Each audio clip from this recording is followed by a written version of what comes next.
All right, welcome. It's another exciting edition of the program Talk Sport on Global Television. The King of Sport is in full effect with all the big stories making the rounds in the exciting world of sport. Yes, we'll begin from the home front, giving you all the big stories. The issue concerning your darling Super Eagles is still in the front burner as CAF is looking deeply into what played out between the Mediterranean Knights of Libya and the Super Eagles of Nigeria. And already the president of Nigeria has sent a strong word to CAF for them to take a strong stance against the Libyan national team and football federation. So we'll be waiting keenly to see what's going to play out. Already the match was put forward from last night where the Super Eagles were supposed to trade tackle with the Mediterranean Knights. Also, we'll be looking at some very interesting issue. The Three Lions of England have finally gotten a manager, and there's no other person but Thomas Tuchel is the new manager of the Three Lions of England. So we'll be looking at that. Kelly,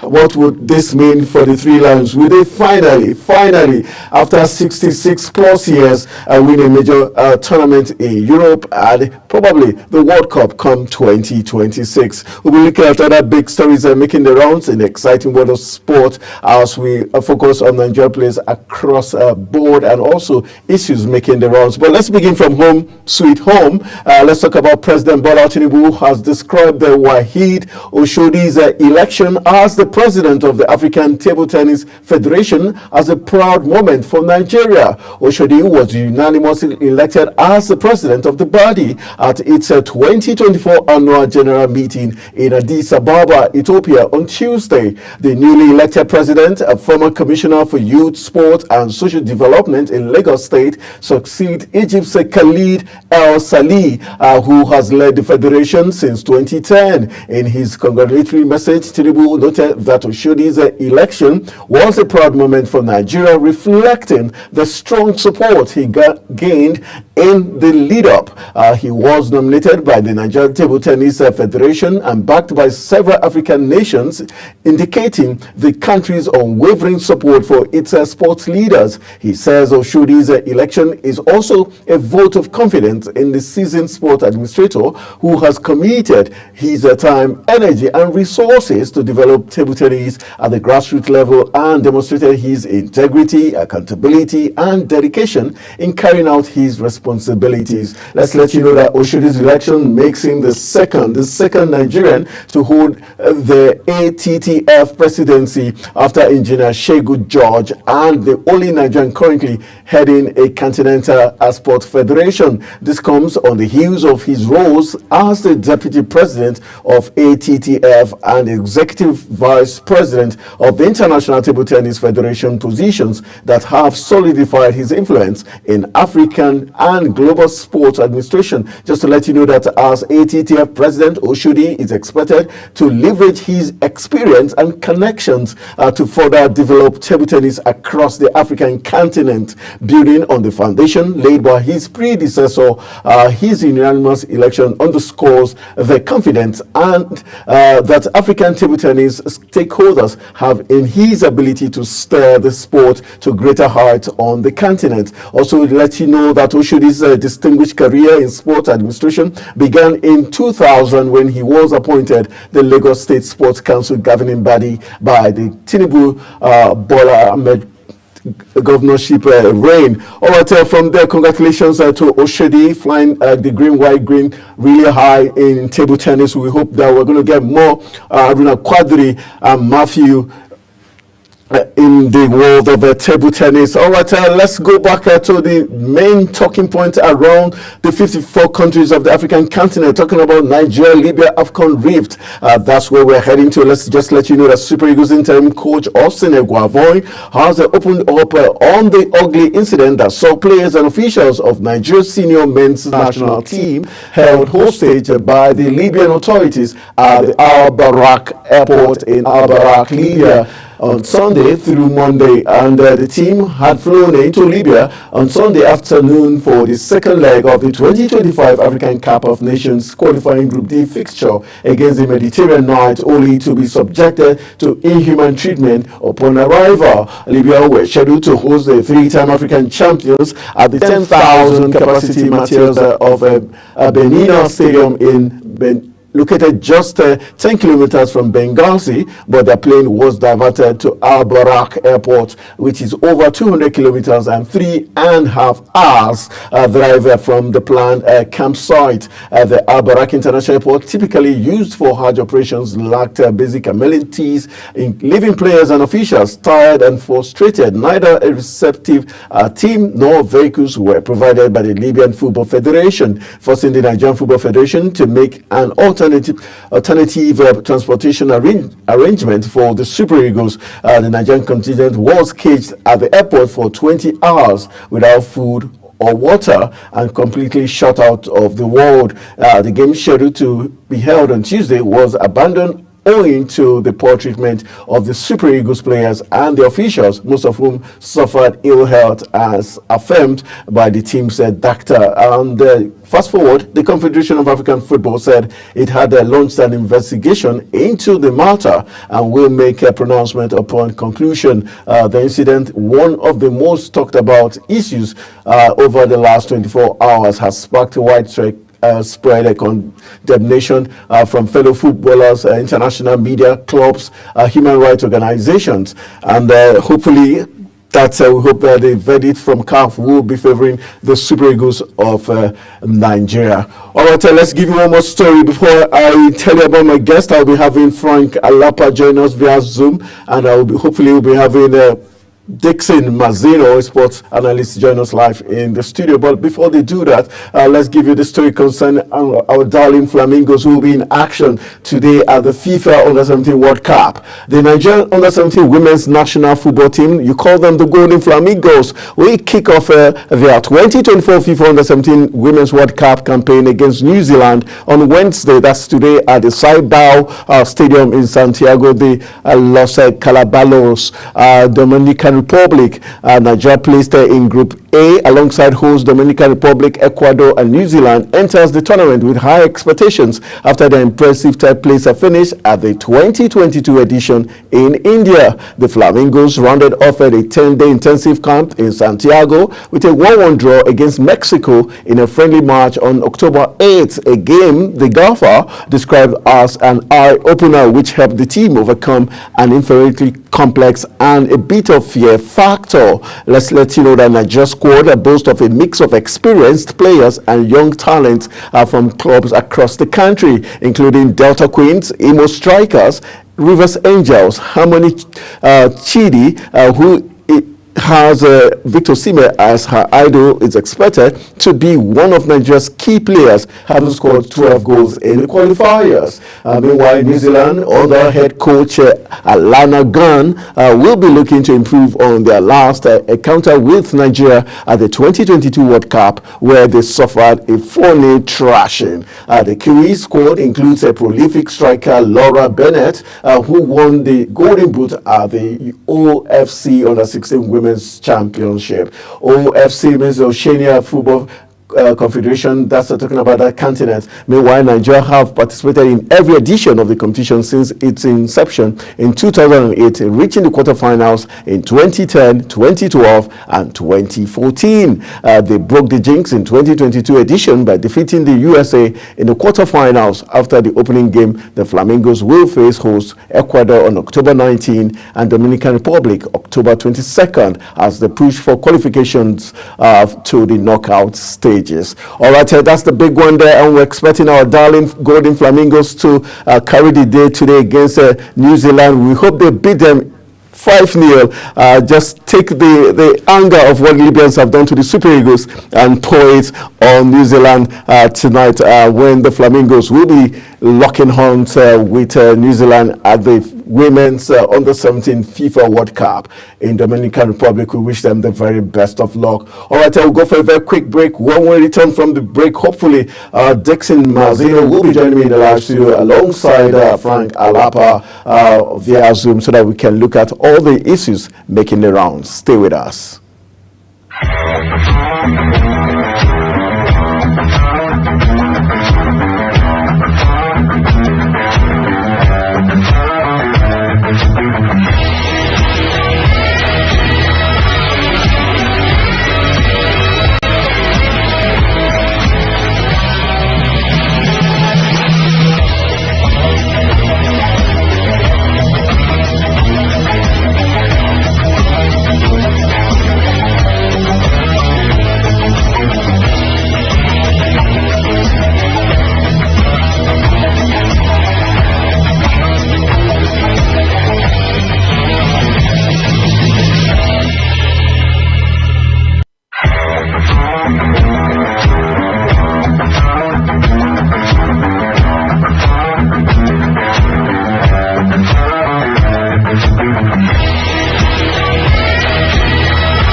Global Morning is your ultimate destination for engaging political and economic matters. I am Uyi Agmofwebe. And don't forget to include social discussions. Tune in every weekdays from 7 a.m. to 10 a.m. I am Queen Agaba. For insightful breakfast ideas, business summaries, sports highlights, international and local news perspective, I am Anthony Momodu. Don't miss the in-depth analysis of current and political issues by the Global Morning team and experts. I am Jumai Manson. Catch Global Morning here on Global Television. Getting on the action. I am Edikan Michael. We are the Global Morning team.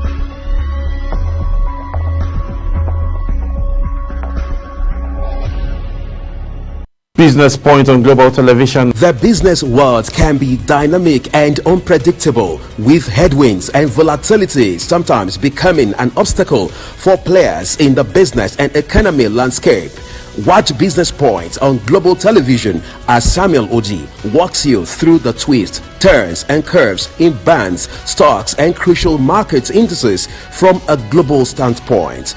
Watch Business Point weekdays on Global Television at 11 a.m. West African time. Business Point. This is business.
All right, welcome back from the break. You're still watching Talk Sport, and we've still got all the big stories making the rounds. Before we get Frank into the business of talking sport, let's give you this story concerning the Nigerian Premier Football League. Talking about the MPFL. As Remo Stars technical advisor Daniel Ogumodede, Daniel Ogumodede is back with the team after returning from international duty. Ogumodede, who is an assistant coach in the national team, was away with the Super Eagles for the 2025 African Cup of Nations qualifier against the Mediterranean Knights of Libya. The young tactician took charge of the Sky Blue Stars preparations for the matchday 7 fixture against Plateau United on Tuesday afternoon. Ogumodede announced his return to the team on social media. He had missed Remo Stars 3-0 win over Nasarawa United last Sunday. So we'll be hoping this tactician will be able to add some gloss to Remo Stars as they face the mighty Plateau United in a very, very interesting derby match between these two rivals. Talking about Remo Stars and Plateau United. All right, we've got Frank Alapa joining us via Zoom to talk sport this morning. Good morning, Frank. Thank you for joining me on Talk Sport. Morning, Johnny. Good to be here on Global Sports. Frank, can you hear me? Yeah, I can hear you loud and clear. Can you hear me? Good morning, Frank.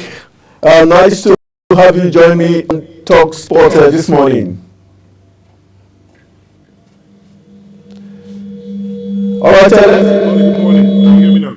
All right, let's get your take. I know we've not talked about this, but let's just have your take. The aftermath of the Mediterranean Knights and the Super Eagles of Nigeria second leg fixture that never took place. For you, the president has sent strong words to CAF President Musepe to deal decisively with Libya for how they treated the Super Eagles and putting their lives at risk, because if the jet fuel had finished midway in the flight, it means we would have lost all our players in a plane crash. What's your take as regards what's playing out between Libya and Nigeria? I will use the word, it's a despicable act. It cannot be excused. What Libya did is very despicable. And just like I've said, and I've always maintained, it's not something that should be taken with kid gloves or to be swept under the carpet. Lives were at stake. Ambassadors of Nigeria, their lives were put on the line. And the flimsy excuse, the Libyans have not come up with any excuse. The flimsiest and flippant excuse that they have come up with is because they said that they were also given a certain measure of treatment when they came to Nigeria. I tell you this, anybody who comes up with such an excuse to hold hostage Nigerian ambassadors who came to play football in your own country as a host is a dangerous person. And I think that the president or the federation, the government of Nigeria, should not take it lightly. It should be taken very seriously. And I tell you this, I was on a platform and I spoke with somebody and I said, the minister, John Eno, this is an opportunity for you to, in quotes, shine. This is an opportunity for you to push CAF to institute policies that will take care of people who, the players or sportsmen who travel to other people's countries to play. Because this is CAF organized. You understand? This is CAF organized. So Nigeria, as one of the big nations in football, has to push as much as possible to ensure that there's a policy decision, there's a policy change to this, so that it is not when somebody loses their life, that is when we will start taking action and start saying, hey, yeah, and all those kind of nonsense. This is not something that is debatable. It is unforgivable, it is despicable, and it's barbaric. and it should be said the way it is. It should not be used with kid gloves. If something had happened to any hair on a Nigerian's body, what would the Libyans have said? You turn around a flight whilst they are about to land, take them to an abandoned airport, deprive them of water and food and communication. They had to use trickery. They had to use trickery to communicate and get word out that they were stranded. They didn't even want Nigerians to know that they were stranded. And you expect them to come and play. CAF is slow. And I say this, the Nigerian government, especially the sports minister, should get the Court of Arbitration for Sports involved, get everything involved in this, because this is a dangerous precedent, and it must be checked immediately by CAF. So the pressure should be on CAF. Nigeria should put pressure on CAF.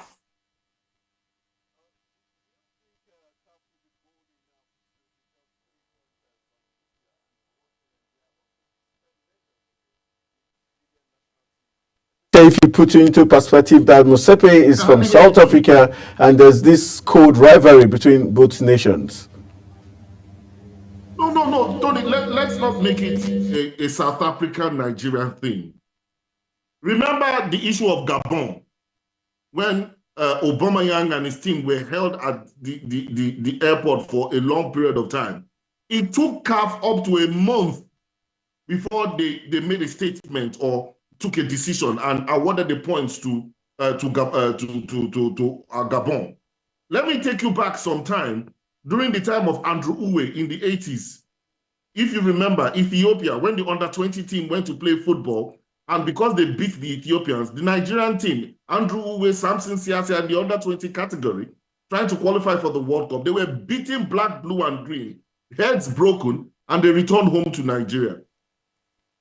It has been occurring. Now, even bring it closer, the case of Eimba, the case of Rivers United, it has been a recurring theme that when you go to play, especially in North Africa, and case in study, I'm going to mention names, forgive me, Libya and Algeria, they engage in dark arts to destabilize teams and to demoralize them so that when they play in their own I remember it used to be delay tactics, falling down and getting the referee to play against them, fictitious penalties, but going to the extent of holding your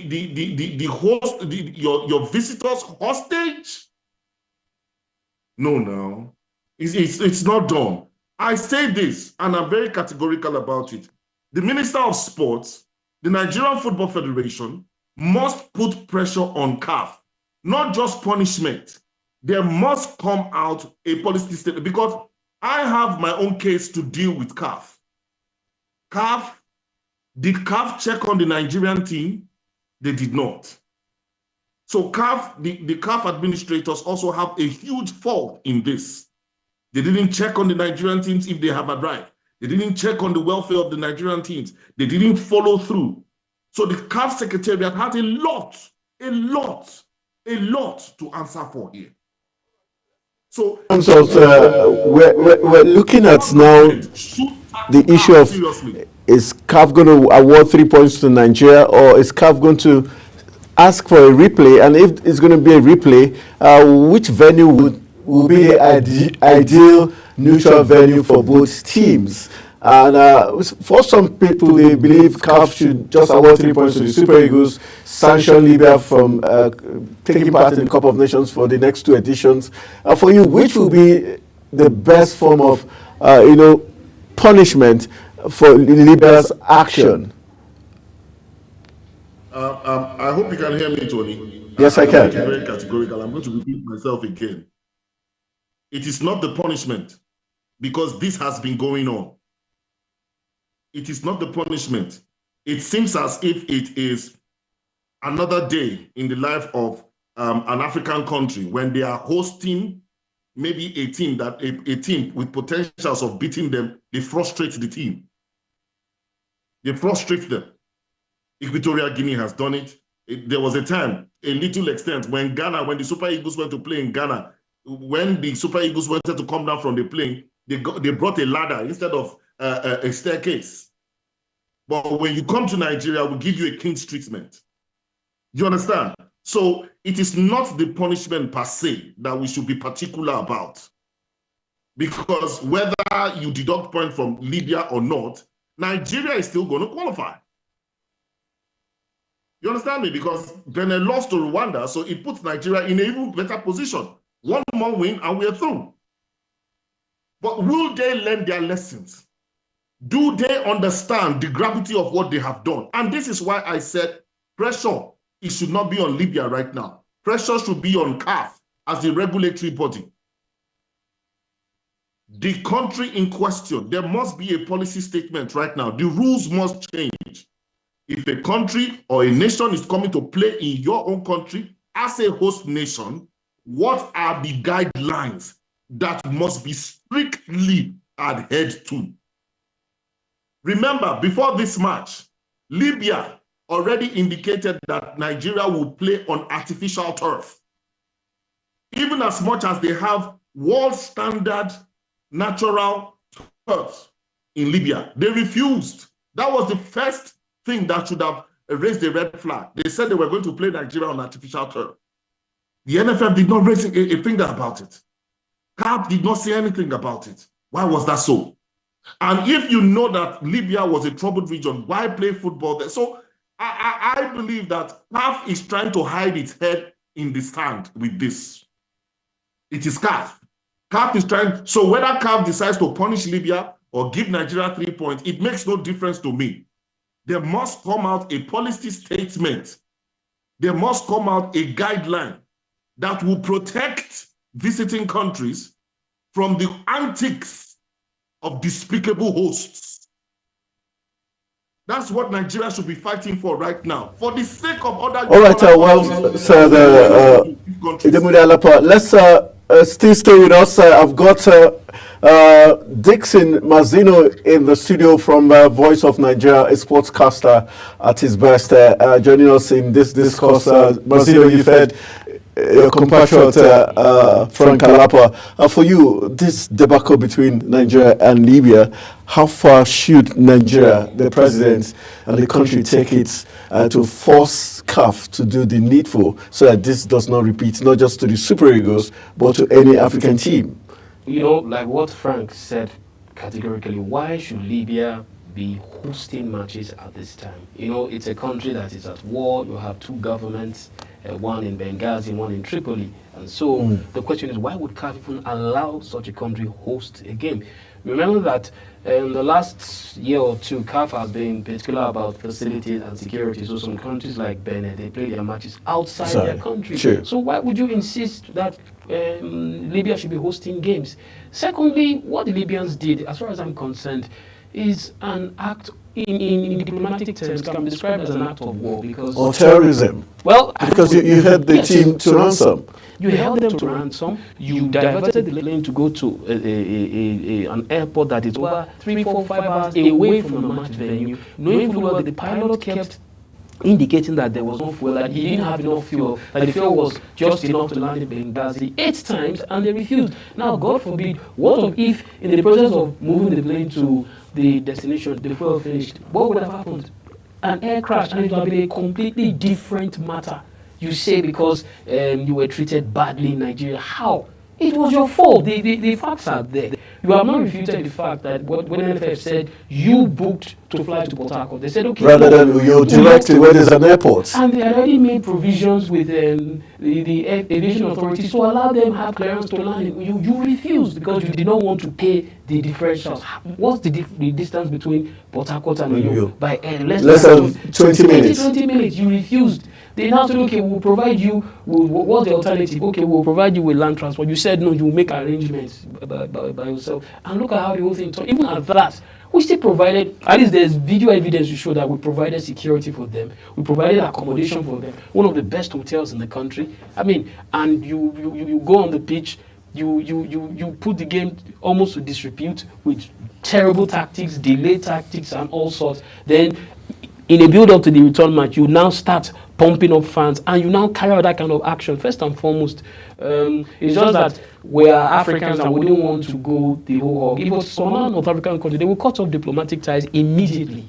They would, because you cannot hold sportsmen to ransom like that. And if they had died, that would be a declaration of war. War, obviously. But what is even paining me most right now is the fact that some Nigerians are actually saying the Libyans that we did them and it's tit for tat. Why would Nigerians talk like that? would rather not. That is even paining me more. In fact, I haven't heard this morning, I don't know if it's true, some prominent people are saying, yes, the fault is the NFF. Why? So if those players had died, would we be talking about what, because of flights mishaps that was basically their fault? This is the same thing when the South Africans wanted to bring up this matter, if you recall. It was clear they made a mistake. They told them, you have clear landing rights in New York, but they went to Port Harcourt, and Port Harcourt only operates 24 hours. And so they had to wait before coming to Uyo. But in this case, you now, I mean, if the Libyans had even explored the possibility of complaining to CAF, right? They had made an official complaint, fine. But you now resort to retaliation. And even in your statement, you actually now justified it. Personally, I feel, one, It makes the job, they should make it easier for CAF to come out with a decision. Yes, first and foremost, that match should be awarded to Nigeria. 3 points, 3 goals, because you said it categorically in black and white that you did it deliberately as a payback, which is totally against the statute of the game. Even if in the pitch of play you don't retaliate, you give me a straight red card. You don't do that. How much more you put the lives of men and women in danger because you said because of your own mistake? You now, I mean, like, I can understand if they had countered that no, we had already made it clear that we're landing in Port Harcourt days before, and the NFF did not deny. Then we'll say, but they've not been able to deny that fact, which clearly states that they did not communicate with NFF properly. And so for me, CAF should do the needful. One, Libya should be banned from hosting games, and two, the match should be taken to a neutral venue, not even in North Africa, because we're already hearing that the other North African associations are supporting them. So there's already a gang up. So if our Nigeria insists the match should even be played in Central, even if it's South Africa, it's better. It's better. All right, well said. Idemudi Alapa, before we let you go finally, let's look at our golden flamingos. Talking about the flamingos, they will be in action today as the kickoff at the Under-17 Women's World Cup. And last edition, they were able to beat the United States of America, breaking that jinx in the quarterfinals, getting to the semifinals. What's your take as regards the Flamingos and your expectations? The coach, Bankole, has already promised they are willing to bring back the elusive trophy. Do you think they can deliver the goods? I do not want to get into predicting such because they have the ability, let me put it this way. They have the ability to do that. Olowokere has been with the girls. They got a bronze. And so this time around, we expect that they can go a step further, get to the finals. They have had adequate preparation. So I must commend the NFF for that. And they have retained the services of the same coach that got them a bronze medal. So against the Kiwis today, they are playing against New Zealand today. I believe that the Nigerian team should be in a good stead to do better. However, this is the however where it comes. If they don't, I would like to see the technical report of how they fared, because this is developmental. I think we should remember that. It's not about the trophy, it's about the academia. This is the Federal Academia for the girls. Let's see how well they have done or how well they play and judge them based on that. And from priors and Olowokere's antecedents, I think these girls are good to go. Let's talk about something before I get back to Mazzino. Though I'm going to go to the foreign scene. Let's look at what the big news about the Three Lions of England deciding to go with Thomas Tuchel as the new manager of the English national team. Some say they were in a rush to make that pronouncement, but do you think he's the right man for the job? Well, I'm not English, but I know Thomas Tuchel. Thomas Tuchel is erratic. Thomas Tuchel is, I'm sorry to say this for some of you who love Sunday Olise. Thomas Tuchel might probably become another Sunday Olise who is a temperamental player, a coach. Now, why do I say this? English managers are not just football coaches; they are ambassadors. They must carry themselves in a certain way. Gareth Southgate was calm. If you see, one of the reasons why Glenn Hoddle that time was sacked as the English manager was because he made a statement concerning physically challenged persons, and then he was fired. If you look at Thomas Tuchel doesn't obey normal laws of decorum. Remember his fracas with Antonio Conte, his problem with the hierarchy of Paris, his problem with the hierarchy of Bayern Munich, and then you have taken him. I think England was a bit desperate getting a coach. His technical abilities are unquestioned, very much unquestioned. But Thomas Tuchel is a maverick. Are they ready to go on this roller coaster with Thomas Tuchel? That's what I'm saying. I think the FA will answer that question. Mazzino has the answer. Mazzino, do you think the Three Lions they made the right call, or Lee Castley should have been the man for the job? I'm sorry to say, but it's a time bomb waiting to happen. But he has won the Champions League. He won with Chelsea. He delivers the goods. That's what England wants. They need someone who will win a trophy for them. The main problem with England is the media and the fans. They have an unquenchable quest or mindset that they are the best at this game and that they should win. Even when they win, you know, they can be very cynical, very critical. England can win against 4-0 and they won't talk about the performance, the fact that, oh, they were too slow, or Kane didn't score a hat-trick, or Foden was off-key. You know, they are very critical. Now, like Frank said, Tuchel is very un-German. Now, the typical German mindset is they are steely, they are strong-minded, yes, but they don't easily get rattled. But Tuchel is not that kind of person. He speaks truth to power, and the problem is, can he get the players to play for him? Look, the 2 times England have had 2 foreign managers, Lis Wenger and Eriksson and Capello. At some point, you will discover that the players, especially against Capello, they obviously revolted at the fact that he's not an Englishman. Oh, suddenly you hear things like, oh, his spoken English is not so good. So many flimsy things. Even Southgate, whether I like it or not, of course, Southgate didn't win. But what bugged his reign? His negative tactics. Oh, he's too conservative. So my question is, can Tuchel take the fire that will be coming from the English fans, the English press, that their cynical mindset, and if the players now come with that their typical entitlement mindset, how will he rein them in? Will they revolt?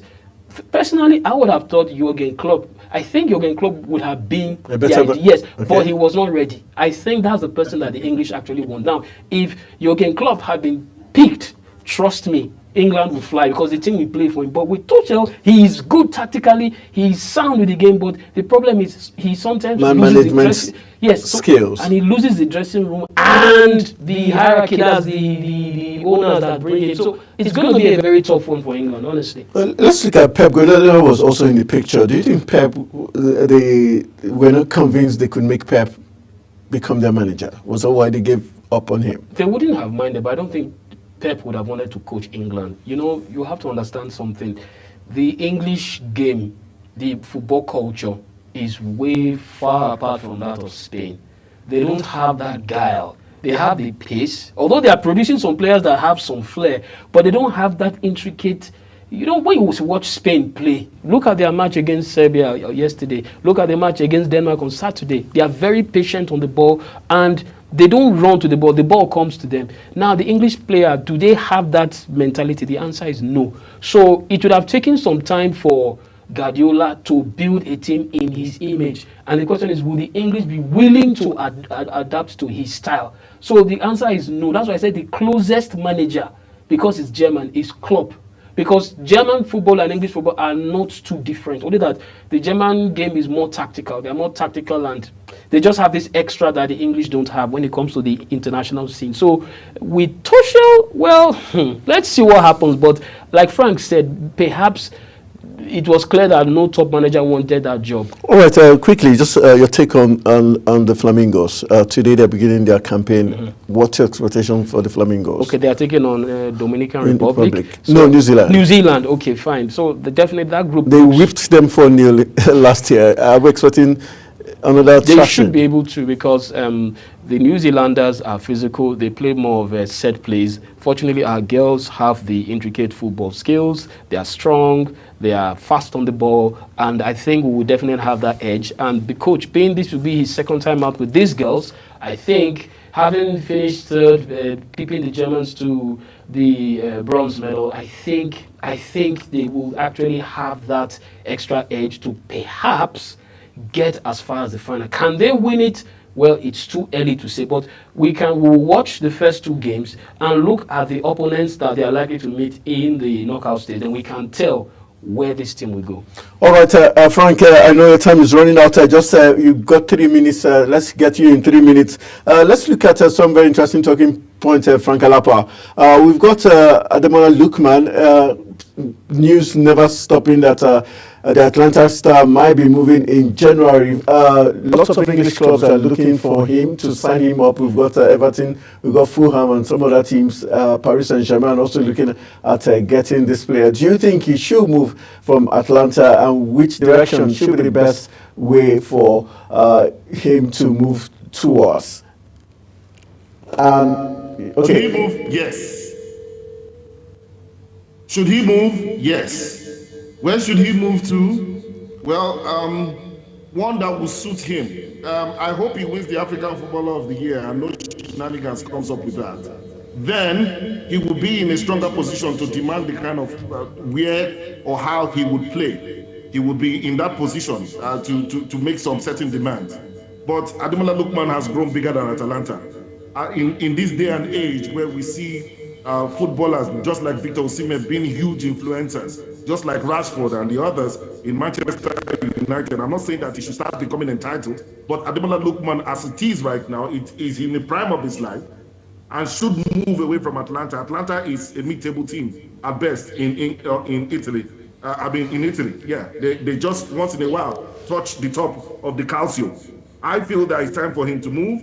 If you ask me, maybe PSG is the best place for him to move with Luis Enrique, who can hone him. But if he's going to move, he should be in the position to make his own demands so that he should get good playing time and not be one of the squad members. That's all right. Just finally, I know you're a Manchester United fan, at least. Sir Alex Ferguson has been sacked from his ambassador role for United. Do you see that as a bad sign? Because Eric Cantona has slammed Sir Jim Ratcliffe for sacking Sir Alex Ferguson from that ambassadorial role. I will speak from somebody who is in administration and in the managerial position. Look, Manchester United, for all the Manchester United fans, is not in that position where they can afford to, how would I put this, keep Alex Ferguson in the position of an ambassador. He's 80-something years old. They want him to go about doing that. And money is tight right now for Man U. They are looking for ways to offload the likes of Anthony, Casemiro, and some of the other big wages. And they can't, because these guys are refusing to move. So they are looking for ways to cut costs. It's a business decision. And people should stop looking at it as if they have disrespected Sir Alex Ferguson. Sir Alex Ferguson is not a decision-making member of the board. He's not. All right. And it doesn't reduce him for anything. The fact is, it's a contract. Look, Oga, we have gotten to this stage. Money is tight. Why don't you take a step back? You are old. So that's it. I think it's the English press, just like my colleague there is saying, that are doing their All right, again. Frank, I want to say thank you for joining us this morning. Thank you for your contribution. That's how much we can take from you. Let's quickly wrap it up with Mazzino in the studio. Mazzino, a quick one. Alex Ferguson been told to step aside. Do you think that the way it came out, was it the way it came out that was wrong, rather than him told to step backwards? How else would they have told him? The truth is this. Personally, I think he has overstayed in Manchester United. His shadow has loomed too large in that team. You saw that they even added the caveat, stay away from the dressing room.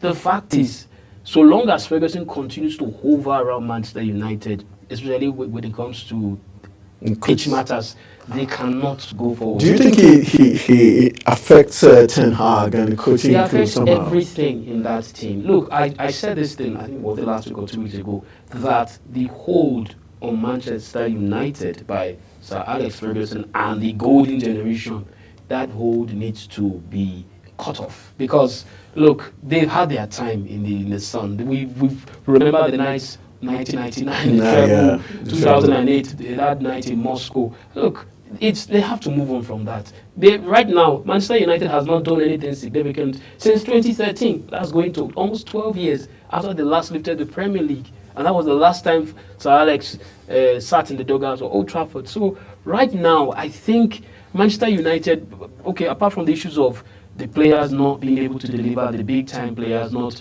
bringing a return on investment, the thing is that Manchester United, they need to forge a new identity. The football world has changed from when Sir Alex ruled. Remember Fergie time? Those days. Fergie time, yeah. I mean, the football world has moved on from that. And if Manchester United, if they did not take this decision now, it's painful. I can understand Eric Cantona because, I mean, when he moved from Leeds to Manchester United, we all were Eric. But the fact is, right now, Manchester United have to close that chapter and open a new one. And one of the first ways to open a new chapter is to allow Sir Fergie rest. He has done enough.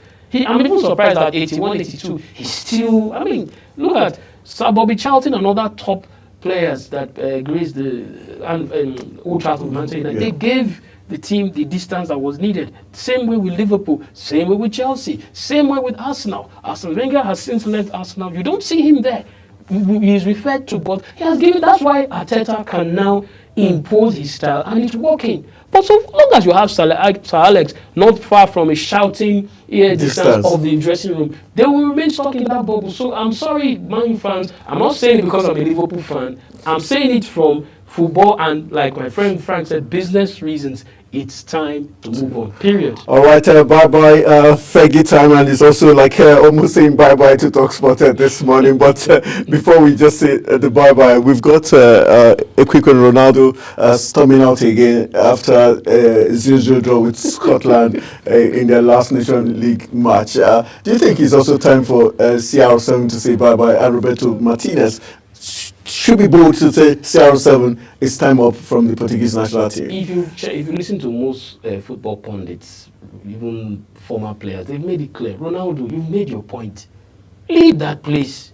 You are holding Portugal down. The fact is, this present Portuguese team may not be as talented as the previous teams, but they have a crop of players that are willing to come out and give something, but they cannot because Ronaldo keeps wearing that number 7. He wants to his record of breaking 1,000. I don't know, like what I mean, like okay, sorry. Yesterday now he did a bicycle kick against Scotland. Yeah. I mean, the fans went mad. Oh my God! Look at 39, you can throw your legs up. Meanwhile, my Messi was scoring a hat-trick against Bolivia. I mean, okay. Really, I think maybe he shouldn't play all matches. He can play some, then allow the others shine. I mean, come on. All right, so it's on that Ronaldo level. We're going to cut it wrap on today's edition. I want to say a big thank you to my own Ronaldo in the studio, Dixon Mazzino. Messi is his smile. All the way. And a big thank you to Frank Arapa, who joined us via Zoom for his very fantastic analysis. And my name is Anthony Momodu, the King of Sport. And this is where we're going to draw the curtains for today's edition. Tomorrow promises to be very exciting as we're going to be looking into what the weekend has in store for us. And hopefully then, CAF might have given Lydia what the doctor prescribed. Good morning.